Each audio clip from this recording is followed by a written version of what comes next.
And the specs of this kit: this is a 24-volt battery. It's 2.5 kilowatt hours.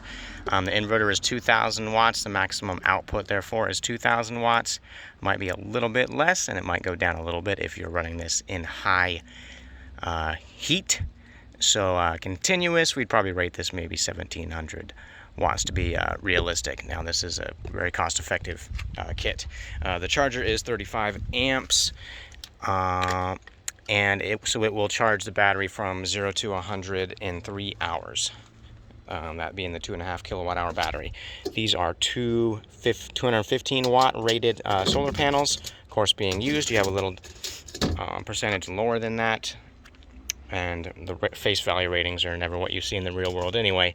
The 3 of these at the proper angle, which you could say around 30 degrees facing south, will get you 3 kilowatt hours in a day. So it will basically charge this battery and run a little bit more energy in one fully sunny day.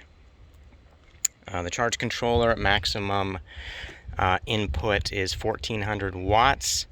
So with these at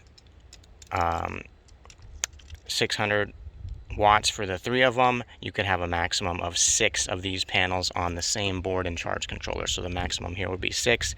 That would be 1,200 watts coming in rated, and you'd have 6 kilowatt hours coming into the day. So depending how much power you're using during the daytime, maybe you'll have more panels.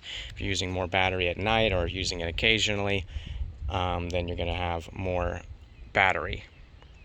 And we can answer any of those questions. Just give us a call or text, 707-234-7395.